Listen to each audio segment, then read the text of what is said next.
Hello friends, তো আজকে এসএসজিডির জন্য আর মাত্র কয়েকটা দিন বাকি আছে। ফেব্রুয়ারি মাস থেকে যেমনটা কি তোমরা জানো, ফেব্রুয়ারি মাসে তোমাদের পরীক্ষা চালু হয়ে যাবে। তো তার জন্য কয়েকজন কমেন্ট করেছিল টাইম টেবিল বানানোর জন্য, সারাদিনে কখন কী টাইমে কীটা পড়লে ভালো হবে। তো আমি তোমাদের জন্য একটা ভালো রকম টাইম টেবিল নিয়ে এসেছি। যারা দিনের বেলায় বেশি স্টাডি করতে চাও, রাতের বেলার থেকে অনেকজন আছে যে রাত জেগে পড়া করে, কিন্তু শীতকালে রাত জেগে পড়ার থেকে দিনে পড়াটা বেশি বেটার আমি বলে মনে করি। কিন্তু আমি রেগুলার রাত জেগে পড়া করেছি। সো আজকে যে টাইম টেবিল সেটা দিনে, এবং তোমরা যদি বলো তাহলে রাতেরও একটা টাইম টেবিল নিয়ে আসবো। সো চলো শুরু করা যাক। সো প্রথমে ঘুম থেকে ওঠা সকালে, শীতকালের দিন এই মানছে তোমরা যত রাতেই দেরিতেই ঘুমাও বা যাই করো, সকাল 8টার মধ্যে তোমাদেরকে ঘুম থেকে উঠে পড়তে হবে। এখনকার দিনে সকাল 8টার সময় কুয়াশা হয়ে থাকে, বাট তাও তোমাদেরকে চেষ্টা করতে হবে সকাল 8টার মধ্যে ঘুম থেকে উঠে পড়ার। অ্যান্ড তারপরে সকালে চা মুড়ি যা খাওয়ার খেয়ে 9টা থেকে বসতে হবে। 1 ঘন্টা এত সময় যাচ্ছে, 1 ঘন্টা তোমরা যা খুশি করো, এক্সারসাইজ করো, যা করো, 1 ঘন্টা সময়। এবার যদি তোমরা 8টার আগেও কেউ ওঠো, তাহলে 8টার আগে তোমরা উঠে ব্যায়াম, দৌড় যেগুলো হয় তোমরা রেগুলার যদি কেউ করে থাকো সেগুলো করতে পারো। তারপর 9টা থেকে 9টা 45 জিকে পড়তে হবে।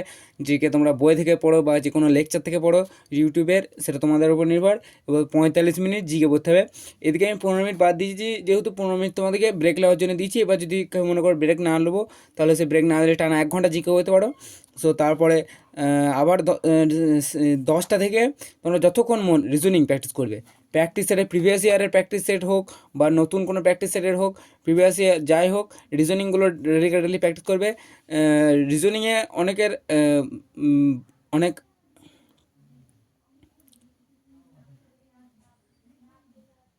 রিজনিংয়ে অনেকজনই দক্ষ আমি জানি, কিন্তু তবুও একবার রিজনিংগুলো প্র্যাকটিস করে যাওয়া দরকার।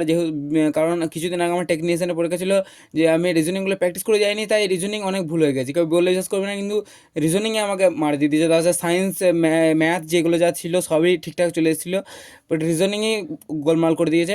তো তোমরা রিজনিংটা ভালোভাবে প্র্যাকটিস করে যাবে, কারণ এবছর ভালো রকম রিজনিং আসতে চলেছে। তোমাদের যে কোনো এক্সামই হোক, এসএসসির টিসিএস কিন্তু ভালো রকমই এক্সাম এবার কন্ডাক্ট করাবে রিজনিংয়ের ক্ষেত্রে। তারপরে দুপুরে তোমরা যে কোনো টাইমে দুপুরে 30 মিনিট 1 ঘন্টা কোনো লেকচার 2x স্পিডে তোমরা দেখে নিতে পারো ইউটিউব থেকে। হিন্দি যদি কেউ করে হিন্দির, ইংলিশ করলে ইংলিশের 1 ঘন্টার একটা লেকচার 30 মিনিট লাগবে 2xে দেখলে পরে, সেটা ঝটপট ঝটপট দেখে নেবে। এবং তারপরে তোমরা বিকালে যা করবে করো, মস্তি করো, আড্ডা করো, খেলতে যাও, কোনো ব্যাপার না। রাতের বেলায় এসে 6:30 থেকে 1.5 থেকে 2 ঘন্টা তোমাদেরকে ম্যাথের প্র্যাকটিস করতে হবে। ম্যাথের প্র্যাকটিস সেট করবে। যদি কারোর কাছে প্র্যাকটিস সেট না থাকে, তাহলে আমাকে হোয়াটসঅ্যাপে মেসেজ করো, আমি টেক্সট বুকের প্র্যাকটিস সেট তাকে ফ্রিতে দিয়ে দেবো একদম। সো মেসেজ করবে হোয়াটসঅ্যাপে, তাহলেই হবে। তারপরে রাত 6:30 থেকে তোমরা 1.5-2 ঘন্টা মোটামুটি ম্যাথ প্র্যাকটিস করবে, ঠিক আছে। এবং আমি রেগুলার ম্যাথের ভিডিও ছাড়ি, ডেলি দেখবে 1-2 করে প্রিভিয়াস ইয়ারের। যদি কেউ টেক্সট বুক না থাকে, তাহলে ওইখান থেকেও তোমরা দেখে নিতে পারো যে কীরকম কী ম্যাথের প্রশ্ন আছে। খুবই আসান আসান প্রশ্ন আছে ম্যাথে এসএসসি জিডিতে, তোমরা খানিক হাতে প্র্যাকটিস করলে যথেষ্ট ভালো পেয়ে যাবে। সো তারপরে রাতের বেলায় 9:30 হোক 10টা হোক, যদি তোমাদের সারাদিনে এগুলো ঠিকঠাক করে থাকো, ঠিক আছে, যদি সারাদিন এটা ঠিকঠাক করে থাকো, তবেই তোমরা রাতের বেলা একটা ফুল টেস্ট দেবে। ফুল টেস্টে কত স্কোর আসছে আমাকে হোয়াটসঅ্যাপে লিখে জানাবে, এবং তোমাদের কি ভুল হচ্ছে সেগুলো যথারীতি নোট করবে। ব্যাস এইটুকুই ছিল আজকের ভিডিওতে। তো দেখা হচ্ছে পরবর্তী ভিডিওতে। তোমরা রেগুলার ক্লাসগুলো দেখতে থাকো, অ্যান্ড ততক্ষণের জন্য বাই বাই, জয় শ্রীরাম। তোমাদের পরীক্ষা ভালো হোক আশা করি। সো পড়তে থাকো।